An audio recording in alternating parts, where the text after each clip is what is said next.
Doubtnut पर आप पाएं कोटा के बेस्ट और टॉप टीचर्स जैसे एनवी सर, जीबी सर, आकांक्षा मैम की फ्री वीडियो लेक्चर्स। आज ही डाउनलोड कीजिए Doubtnut app. Hello everyone, electrostatic potential और कैपेसिटेंस को कंटिन्यू करते हुए हम अब डिस्कस करेंगे पहला टॉपिक, इक्विपोटेंशियल सर्फेसेस हमारे क्या होते हैं। इक्विपोटेंशियल सर्फेस का मतलब हमारा ये है, नाम में जैसे दिया हुआ है कि जो सर्फेस है वो पास कर रहा है सेम इलेक्ट्रिक पॉइंट से, ठीक है, इलेक्ट्रिक पोटेंशियल से। यानी कि इसका मतलब हमारा यही हुआ कि हमारे पास अगर एक सरफेस है तो वो जो सरफेस है वो पास कर रहा है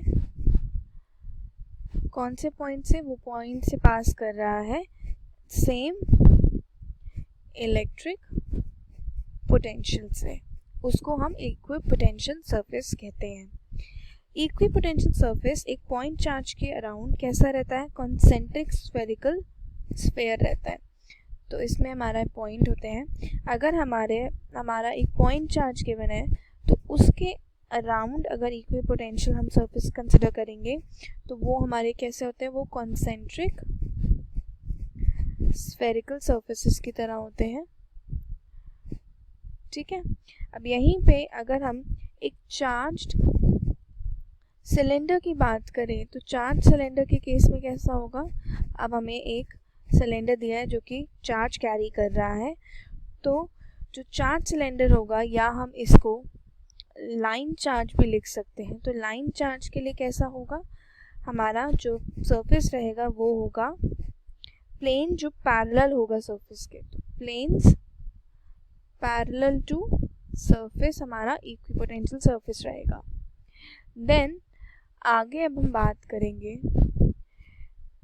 इक्विपोटेंशियल सरफेस, अगर हमें एक लार्ज चार्ज्ड प्लेन दिया है, अब हमें क्या दिया हुआ है, लार्ज चार्ज्ड प्लेन, ठीक है, तो उसका कैसा होगा, उसका होगा प्लेन जो पैरेलल है टू सरफेस रहेगा, जैसे हमारा चार्ज सिलेंडर का था।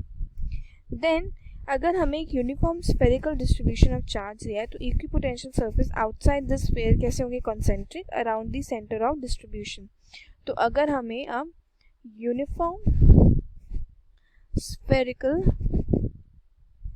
डिस्ट्रीब्यूशन दिया हुआ है चार्जेस का, ठीक है, जैसे कि अगर हम कंसिडर कर सकते हैं स्फेरिकल शेल है या स्फेयर है, तो इक्विपोटेंशियल जो सरफेसेस आउटसाइड द स्फेयर होंगे वो कैसे होंगे, कॉन्सेंट्रिक स्फीयर्स होंगे जो centre of distribution of charges के अराउंड होंगे।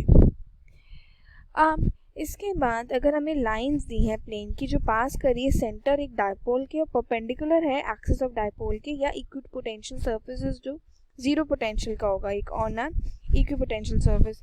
तो अगर डायपोल लाई करेंगे एक्स एक्सिस पे तो वाई जेड प्लेन में एक्स हमारा जीरो रहता है, तो इक्विपोटेंशियल सरफेस क्या होगा, v इक्वल टू जीरो। यानी कि अब हमें क्वेश्चन में क्या दिया है, line all the lines in a plane जो पास करिए सेंटर ऑफ डायपोल से, ठीक है, सेंटर ऑफ डायपोल है, ठीक है, और परपेंडिकुलर है टू एक्सिस ऑफ डायपोल। तो इस केस में क्या होगा, एक equipotential surface of zero potential आएगा। यानी कि एग्जांपल कंसिडर करें, अगर हमारा डायपोल लाई करता है एक्स एक्सिस में तो वाई जेड प्लेन में क्या होता है, एक्स हमारा जीरो रहता है, तो हमारा इक्विपोटेंशियल सरफेस रहेगा वाई जेड प्लेन में जब वी हमारा जीरो रहेगा।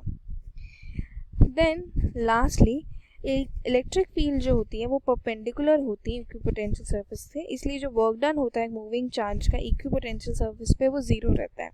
तो एक और चीज़, इलेक्ट्रिक जो हमारी फील्ड लाइंस होती हैं वो क्या होती है, वो परपेंडिकुलर रहती हैं टू इक्विपोटेंशियल सरफेस, ठीक है, और इसलिए जो हमारा वर्क डन रहता है वो क्या होता है, ज़ीरो हो जाता है अगर हम उसे इक्विपोटेंशियल सरफेस पे पास करा रहे हैं। तो ये हमारा टॉपिक था इक्विपोटेंशियल सरफेस। नेक्स्ट अब हम डिस्कस करते हैं, अगर हमें अब चार्ज कंडक्टर दिया है और उसको हम कांटेक्ट में एक सेकंड अनचार्ज कंडक्टर के पास ला रहे हैं, यानी कि अगर उसे कंडक्टिंग वायर से कनेक्ट करते हैं तो अनचार्ज कंडक्टर क्या होगा, वो चार्ज एक्वायर कर लेगा चार्ज कंडक्टर से जब तक कि दोनों बॉडी एक्वायर नहीं करेंगे सेम पोटेंशियल। अब कुछ पॉइंट्स हैं जो हमें पॉइंट्स रिमेंबर करने चाहिए, तो अब हम पॉइंट्स टू रिमेंबर में थोड़ा हम डिस्कस करेंगे। सिचुएशन अगर हम वाइज दिए तो पहला हमारा है, अब हमें अगर दो चार्ज कंडक्टर दिए, एक चार्ज कंडक्टर है, ठीक है, उसको हम दूसरे अनचार्ज कंडक्टर के पास लेकर आ रहे हैं, ठीक है, इसमें हमारा कोई चार्ज नहीं है। अब यहाँ पे जब हम लेकर आ रहे हैं, अगर इस पे चार्ज कुछ दिया हुआ है, ठीक है, तो यहाँ पे ये तब तक इसको चार्ज करता रहेगा जब तक इन दोनों की पोटेंशियल क्या होगी, इक्वल नहीं हो जाती। अगर हमारा ये फर्स्ट चार्ज कंडक्टर है, सेकेंड अनचार्ज, तो ये उसे चार्ज तब तक करता रहेगा जब तक V1 हमारा V2 के बराबर नहीं हो जाएगा, ठीक है। अब अगर हमें दो कंडक्टर आइडेंटिकल दिए हैं तो V1 और V2 हमारा बराबर रहता है उस केस में। टू आइडेंटिकल अगर हमारे कंडक्टर्स हैं तो V1 हमारा बराबर रहेगा V2 से और Q1 हमारा बराबर रहेगा Q2 से। थर्ड, दो कंडक्टर्स चार्ज्ड हैं अब कांटेक्ट में लाए गए हैं, तो स्टिल जो शेयर करेंगे वो जब तक V1 हमारा V2 के बराबर नहीं हो जाएगा। अगर उनके साइज अनइक्वल है तो Q1 Q2 के बराबर नहीं रहेगा। अब क्या है, दोनों चार्ज कंडक्टर हैं और दोनों को अगर हम कांटेक्ट में लेकर आ रहे हैं, ये फर्स्ट ये सेकेंड, तो ये तब तक एक दूसरे को कांटेक्ट में चार्जिंग देते रहेंगे जब तक V1 हमारा V2 के बराबर नहीं हो जाएगा। और अगर इनके मास वैरी करते हैं तो Q1 हमारा बराबर नहीं रहेगा Q2 से, ठीक है। देन फोर्थ, जब दो कंडक्टर्स को हम शेयर करते हैं चार्ज तो उनका लॉस रहता है electrostatic potential energy of the system में, और ये अपीयर करता है हीट के फॉर्म में। तो अगर जब दो कंडक्टर्स शेयर कर रहे हैं चार्ज तो लॉस ऑफ इलेक्ट्रोपोटेंशियल एनर्जी रहेगा सिस्टम का, और ये अपीयर कैसे करेगा, हीट इन द सिस्टम। अब हमें दिया है कि एक स्फेरिकल चार्ज, दो स्फेरिकल चार्ज कंडक्टर हैं जिनकी रेडियाई एक की R1 है और एक की R2 है, ठीक है। उन दोनों को क्या है, दोनों को कांटेक्ट में लाया गया है, तो चार्जेस रीडिस्ट्रीब्यूट हो जाएंगे सच दैट कि V1 हमारा V2 के बराबर हो जाएगा। यानी कि अगर हम वैल्यू डालें पोटेंशियल की तो कितना हो जाएगा, 1/4 pi epsilon not Q1 by R1 is equal to 1/4 pi epsilon not Q2 by R2। तो ये तो कैंसिल आउट हो गया, यहाँ से हमें क्या रेशियो मिल जाएगा, Q1 बाय Q2 जो है बराबर रहेगा R1 बाय R2 से, ठीक है। तो ये एक हमारा दो स्फेरिकल चार्ज कंडक्टर की जिनके रेडियस R1 और R2 हैं, अगर उनको कांटेक्ट में लाया गया है तो चार्जेस रीडिस्ट्रीब्यूट इस फॉर्म में हो जाएंगे। पोटेंशियल एनर्जी, अब हम इसमें भी हम कंडीशंस देखेंगे। अगर अब हमें दो चार्जेस गिवन है तो उनके बीच में हमारी पोटेंशियल एनर्जी कैसे आती है, U से हम डिनोट करते हैं, ये हो जाता है हमारा 1/4 pi epsilon not Q1 Q2 और डिस्टेंस R1 2, यानी कि R से 1 2 सेकेंड चार्ज तक जो हमारा डिस्टेंस आ रहा है। देन अगर अब हमें सिस्टम ऑफ 3 चार्जेस दिए तो कैसे दिया जाएगा, 3 चार्जेस का सिस्टम दिया है हमें, ठीक है। तो हम कैसे लिखते हैं उसे, एडिटिव लिखेंगे, प्रॉपर्टी 1/4 पाई एप्सिलॉन नॉट तो कॉमन हो जाएगा, पहले Q1 और Q2 रहेगा R1 2 से, देन Q2 एंड Q3 रहेगा R2 3 से, एंड देन हमें मिलेगा Q31 R31। ये हमारा पोटेंशियल एनर्जी हो जाएगी 3 चार्जेस सिस्टम का। देन अब हम बात करते हैं, अगर हमें एनर्जी फाइंड करनी है जिसमें सेवरल पॉइंट चार्जेस होंगे तो उसको हम कैसे पॉइंट आउट करेंगे। तो अगर अब हमें n चार्जेस सिस्टम दिया है तो उसको हम कैसे लिखेंगे, तब हमारा U हो जाएगा, समेशन रहेगा UIJ के, जहाँ I जो है बराबर नहीं है J के, यानी कि हम इसको लिख सकते हैं 1/4 पाई एप्सिलॉन नॉट, ठीक है, summation I not equal to J, ये हो जाएगा QI QJ बाय RIJ, ठीक है। तो ये हमारा n चार्जेस सिस्टम के लिए एक जनरल टर्म हो गई। नेक्स्ट आगे बढ़ते हुए अब हमारा डिस्कशन का पॉइंट जो है वो है हमारी कैपेसिटेंस क्या होती है। अब तक हमने पोटेंशियल एनर्जी इन सब के बारे में अब हमने पढ़ लिया। अब हम बात करेंगे कैपेसिटेंस की। जब एक कंडक्टर चार्ज होता है तो चार्ज उसकी सरफेस पे स्प्रेड हो जाता है, यानी कि अगर हमें फॉर एग्जांपल एक कंडक्टर दिया है तो अगर उसमें चार्ज है तो उसकी सरफेस पे वो हमारा स्प्रेड हो जाता है इस तरीके से, ठीक है, वो चार्ज जो उसके ऊपर था वो स्प्रेडिंग हो जाती सरफेस पे, और कंडक्टर अगर स्मूथ है तो वो रिटेन करता है चार्ज कुछ टाइम के लिए। तो कंडक्टर जो है हमारा वो स्टोर कर सकता है चार्ज। तो एबिलिटी जो है कंडक्टर की वो चार्ज स्टोर करे, उसे क्या कहते हैं हम, कैपेसिटेंस। तो एबिलिटी होती है कैपेसिटेंस टू स्टोर चार्ज, उसको हम क्या कहते हैं, कैपेसिटेंस। कैपेसिटेंस एक कंडक्टर की डिफाइंड ऐसे होती है कि वो एबिलिटी होगी कि वो चार्ज स्टोर करे और मेजर करे एज अ रेशियो जो चार्ज ऐड हो रहा है कंडक्टर का और वो राइज कर रहा है इन पोटेंशियल, यानी कि C की वैल्यू कैपेसिटेंस की वैल्यू होती है Q/V। ये हमारी इसकी मैथमेटिकल रिप्रेजेंटेशन है, जहाँ यूनिट कैपेसिटेंस की होती है फैराड, जिसको हम F से डिनोट करते हैं, और 1 फैराड को कहते हैं कि कैपेसिटेंस ऑफ अ कंडक्टर है जहाँ पोटेंशियल राइज कर रहा है 1 वोल्ट जब हम उसे चार्ज 1 कूलम का ऐड कर रहे हैं। ठीक है, देन चार्ज कैपेसिटर जो होता है वो स्टोर करता है इलेक्ट्रिक पोटेंशियल एनर्जी उसकी फील्ड में, और ये राइज करता है कि वर्क डन हो रहा है इन चार्जिंग द कैपेसिटेंस। तो इलेक्ट्रोस्टैटिक फील्ड जो रहता है प्लेट्स ऑफ कैपेसिटर का वो नियरली यूनिफॉर्म रहता है एक्सेप्ट जो एजेस होती हैं प्लेट की। ठीक है, देन इसमें अब हम सबसे पहले जो डिस्कस करेंगे वो है हमारा कैपेसिटेंस अगर हमें एक स्फेरिकल कंडक्टर गिवन है। तो जो अगर हमें दिया है कि स्फेरिकल कंडक्टर है हमारे पास, तो कंसिडर करेंगे कि स्फेरिकल कंडक्टर है हमारा जिसका रेडियस क्या है r, और कैपेसिटेंस उसकी कैसे दी जाती है, उसकी डिफाइंड रहती है 4πε0 r। ठीक है, ये स्फेरिकल कंडक्टर का केस है। अगर हम C की वैल्यू को 1 फैराड रख दें, R को हम 9 × 10⁹ मीटर रख दें और मास को हम रख दें 9 × 10⁶ किलोमीटर, तो जो साइज़ हमारा कंडक्टर का जो नीडेड है कि कंडक्टेंस की कैपेसिटेंस 1 फैराड रखे वो कितनी हो जाएगी, जो साइज़ हमारे कंडक्टर का नीडेड रहेगा कि वो कंडक्टर को कैपेसिटेंस 1 फैराड दे वो कितना हो जाएगा, फिर आ जाएगा 9 × 10⁶ किलोमीटर, ये हमारा साइज रहेगा। ठीक है, देन आगे अब हम बात करेंगे कि प्रिंसिपल ऑफ कैपेसिटर्स क्या है। तो नेक्स्ट हमारा डिस्कशन का पॉइंट है कि हम कैपेसिटर के प्रिंसिपल के बारे में क्या जानते हैं। कैपेसिटेंस तो हम समझ गए कि वो एक एबिलिटी है एक कंडक्टर की टू स्टोर चार्ज। अब हम बात करेंगे प्रिंसिपल ऑफ कैपेसिटर। अगर एक अर्थड कंडक्टर है जो चार्ज कंडक्टर के बहुत पास रखा हुआ है तो डिक्रीज करेगा पोटेंशियल ऑफ चार्ज कंडक्टर। अगर गिवन वैल्यू जो Q की कॉरेस्पॉन्ड करेगी V स्मॉल है तो जो रेशियो रहेगा C यानी कि Q/V वो कितना हो जाएगा, लार्ज। अगर V हमारा स्मॉल टेंड कर रहा है तो कैपेसिटेंस जो कंडक्टर की है वो क्या बढ़ जाएगी।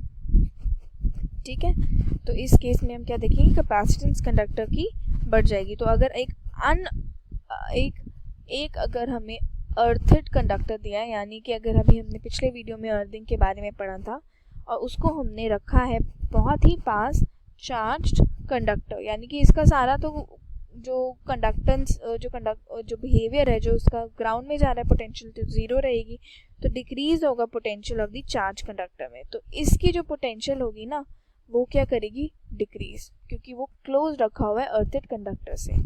ठीक है, ये प्रिंसिपल होता है कैपेसिटर का। ये हमारा लॉजिकल प्रिंसिपल आ गया। अब हम बात करते हैं एग्जैक्टली कैपेसिटर हमारा कैसे डिफाइन किया जाता है।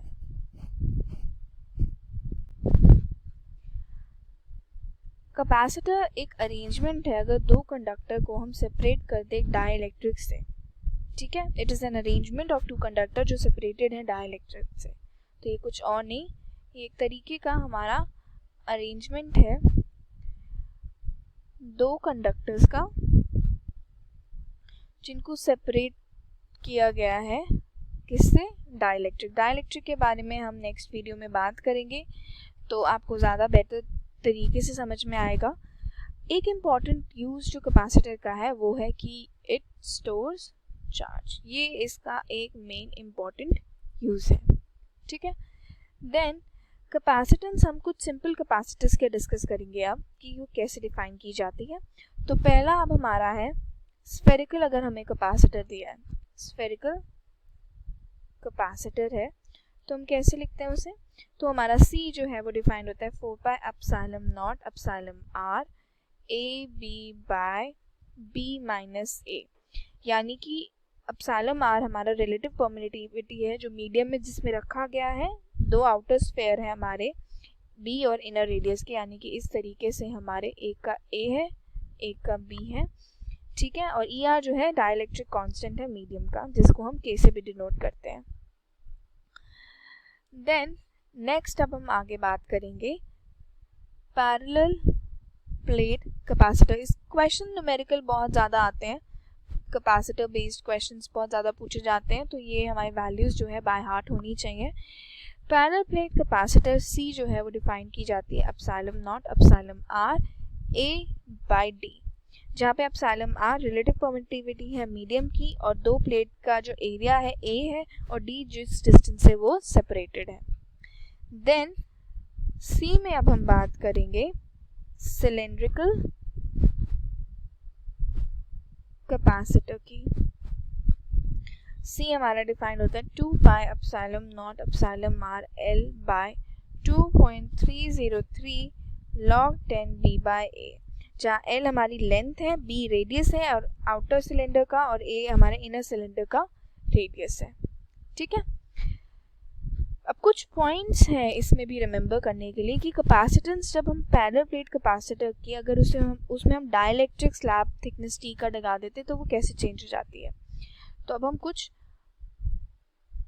पॉइंट्स याद रखेंगे टू रिमेंबर, जो हमें न्यूमेरिकल सॉल्व करने के लिए थोड़ा इजी रहेगा। तो अगर ये हमें मेमोराइज रहे तो इजी होगा न्यूमेरिकल सॉल्व करना। तो पहला हमारा जो पॉइंट है रिमेंबर करने के लिए, अगर हमें कैपेसिटेंस दी है, पैरेलल प्लेट कैपेसिटर है, ठीक है, तो हमें पैरेलल प्लेट कैपेसिटर दिया है जिसकी डाइलेक्ट्रिक स्लैब है, थिकनेस कितनी है T, तो वो कैसे दी जाएगी, C हमारा डिफाइंड रहेगा epsilon not a by d minus T 1 minus 1 by K। तो ये हमारा होता है पैरेलल प्लेट कैपेसिटर का जब डाइलेक्ट्रिक स्लैब है थिकनेस T की। नेक्स्ट अब हम यहीं पे बात करेंगे, अगर हमें कंडक्टिंग स्लैब दिया है, कंडक्टिंग स्लैब के लिए क्या होता है, जो हमारा K होता है डाइलेक्ट्रिक कांस्टेंट की वैल्यू वो इन्फिनिटी हो जाती है। तो उस केस में हमारा C कितना हो जाएगा, एप्सिलॉन नॉट A, ये हमारा अगर इन्फिनिटी हो जाएगा तो ये कितना हो जाएगा d minus by T define. वहीं पे अब एक और पॉइंट ऑफ डिस्कशन है थर्ड, अगर हमें एक डाइलेक्ट्रिक स्लैब दिया है जो फिल कर रहा है entire space between the plate, तो instead of filling it partially तो हमारा T की वैल्यू D हो जाएगी जब डाइलेक्ट्रिक जो हमारा स्लैब है वो फिल कर देगा एंटायर स्पेस, ठीक है, बिटवीन दी प्लेट्स। तो ये हमारा डाइलेक्ट्रिक स्लैब है। तो इस केस में क्या होगा, C हमारा हो जाएगा epsilon not A by D by K equal to K epsilon not A by B के इक्वल, ठीक है। देन आगे कैपेसिटेंस हमारा इंक्रीज होता है अगर हम इंट्रोड्यूस करते हैं conducting slab as well as dielectric slab between the plates of an air capacitors. तो जो कैपेसिटेंस होती है वो हमारी इंक्रीज करती है अगर हम इंट्रोड्यूस कर दे conducting slab as well as dielectric slab, ठीक है। तो ये हमारा कैपेसिटेंस कैसे इंक्रीज की जाती है। देन फिफ्थ में हम डिस्कस करेंगे कैपेसिटेंस पैरेलल प्लेट कैपेसिटर की है और number of slabs and thickness T1 से लेके सो ऑन, ठीक है, Tn तक। देन रिस्पेक्टिवली डाइलेक्ट्रिक कांस्टेंट है हमारे K1 K2 so on Kn तक, ठीक है, रिस्पेक्टिवली। तो हमारा C कैसा हो जाएगा, उस केस में epsilon not A by T1 by K1 plus T2 by K2 plus so on, इस तरीके से वो डिफाइंड रहेगा, जहाँ पे ऑब्वियसली जो डिस्टेंस बिटवीन द प्लेट होगा वो कितना हो जाएगा, D हो जाएगा T1 प्लस T2 प्लस ये हो जाएगा T1 plus T2 plus so on, ठीक है। देन नेक्स्ट अब हम बात करेंगे, ये हमारा कौन सा पॉइंट था, ये हमारा सिक्स में जो पॉइंट ऑफ रिमेंबर हमें कैपेसिटेंस के बारे में रखना है वो ये है कि अगर number of dielectric slab same area cross thickness की हमें दी हुई है D की और different area of cross section है A1 A2 and so on, और डाइलेक्ट्रिक कांस्टेंट भी डिफरेंट है K1 K2 and so on respectively, और इनको रखा गया plates of parallel plate capacitors के बीच में, तो कैपेसिटेंस हमारी कैसे दी जाती है, तब हो जाती है epsilon not K1 A1 plus K2 A2 plus and so on divided by T। तो ये हमारी कैपेसिटेंस हो जाती है। अब यहाँ पे इस वीडियो में हमने कैपेसिटेंस डिफरेंट मेथड में कैसे चेंज हो जाती है वो डिस्कस किया। नेक्स्ट अब हम आगे बढ़ेंगे और आगे हम बात करेंगे लास्ट जो चैप्टर्स है कि सीरीज में कैपेसिटेंस कैसे लिखते हैं और पैरेलल में कैसे करते हैं, और डाइलेक्ट्रिक कांस्टेंट बेसिक डिस्कस करेंगे। उसी के साथ हम इस चैप्टर की important numerical NEET point of view से डिस्कस करेंगे कि कैसे क्वेश्चन आते हैं एंड कहाँ फॉर्मूला करेक्ट अप्लाई करना है। Thank you so much for watching the video. हमारी सीरीज़ आप देखते रहिए। क्लास 6 से 12 से लेके नीट IIT JEE मेंस और एडवांस के लेवल तक 10 मिलियन से ज़्यादा स्टूडेंट्स का भरोसा। आज ही डाउनलोड करें डाउटनेट ऐप या व्हाट्सएप कीजिए अपने डाउट्स 8400 400 400 पर।